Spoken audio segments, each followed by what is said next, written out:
Cluster B personality disorders. Histrionic, I would characterize almost like a child who constantly wants to be the center of attention. This person can often act very childish, pouting when he or she does not get their own way, often seeing things and talking about things like they are always the one to get the raw end of the deal, and doing so in that they want people to say, oh, it's going to be okay, or oh, I'm so sorry for you. They want a lot of pity, a lot of attention. You can see it says here sexually provocative, so they can be very, again, kind of like a teenager wanting to get sexual attention from other people. Very concerned about their physical appearance as a way to get other people to notice them. And they can be very dramatic in the way that they talk, using words that sound like to enunciate their neediness, like, well, I think I'll just go and lay down and never eat again. I think I'll just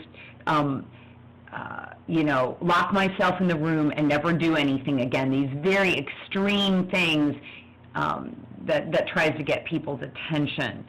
And they often then misinterpret the depth of intimacy in relationships. They think it is more intimate than it actually is.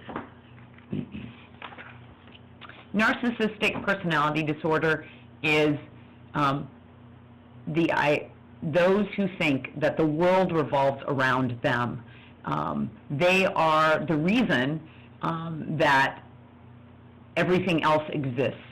So very self-centered, very limited sense of empathy. They truly believe that everything that they want should be given to them. Very arrogant.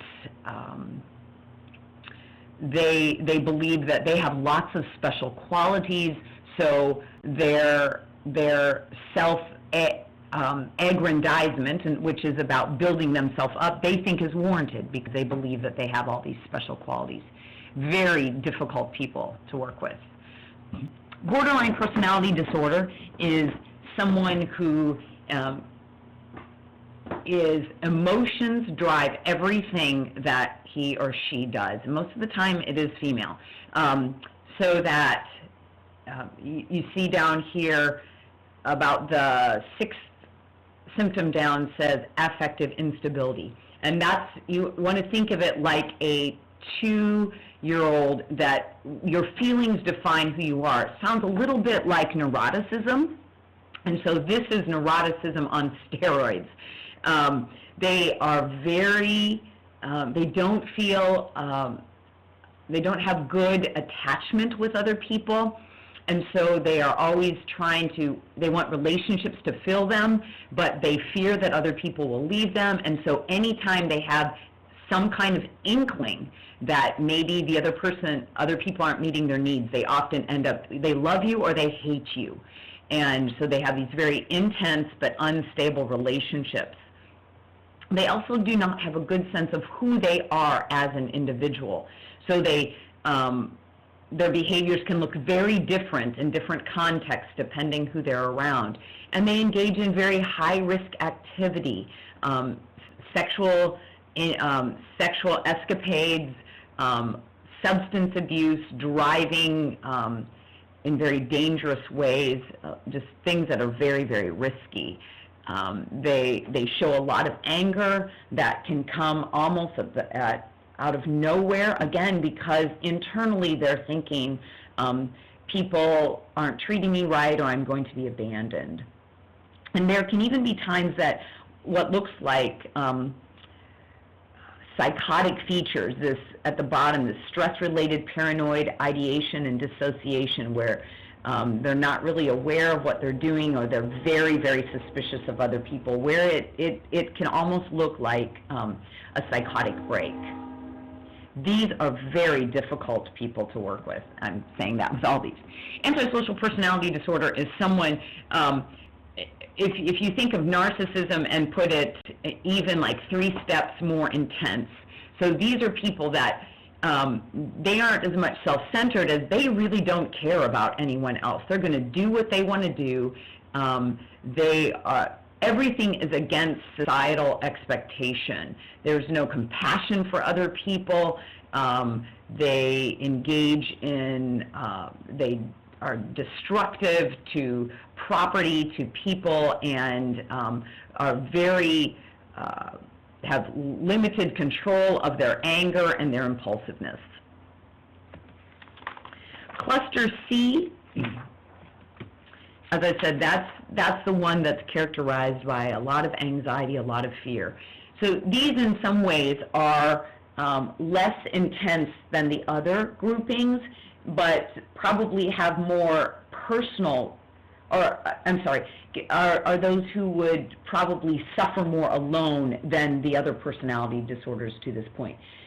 Avoidant personality disorder, again, just does a lot to not engage, and it's all motivated by anxiety and shame and this fear of being rejected. So they want to be in relationships. They desire connection with other people, but they have such great fear that they aren't going to do it well, that they avoid being in situations where they're going to be, they're afraid they're going to be embarrassed, and they have great difficulty cultivating relationships with others. They are often very shy as children, so shyness is a risk factor. Dependent personality disorders, these are people who have a difficult time standing on their own 2 feet. They look to others for reassurance in what they're going to do, so they check with other people a lot before they make decisions. They don't like to indicate that they disagree, so they often acquiesce and just go along with people. They're constantly wanting other people to assure them and to support them in what they're doing. They require close relationships, and so if a romantic relationship ends, they quickly seek out another romantic relationship, or these really strongly connected relationships. They have difficulty feeling comfortable with who they are and being emotionally stable without being connected to someone else. The final one then is obsessive-compulsive personality disorder. This should look a lot like obsessive-compulsive disorder. What is different is that it's not circumscribed to just certain behaviors, but rather that ruminative style, that desire that things must be a certain way, pervade all of their life and their relationships. So very focused on rules and doing things the right way, and they want other people to do the things the right way, and they get very upset if others don't. Their perfectionism is so extreme that they have difficulty completing tasks and getting things done in a timely manner. They are very rigid morally and ethically, which is not to say you shouldn't stand somewhere, but there's no ability for them to step outside of their moral and ethical realm to try to even engage people who might have a different perspective than them. Very much want to be in control of what, whether it's in their job, they want to be in control of everything that's done in their home space. They want to be in control of everything that's done, and the only way that they will allow or delegate tasks to other people is if they are certain that those persons will carry out the task in the way that they insist it must be carried out. So as you can imagine, very difficult to have meaningful relationships if you're in a relationship, if these persons are in relationships with other people who want to have some say, some input in what happens in the workplace or in the home life, etc.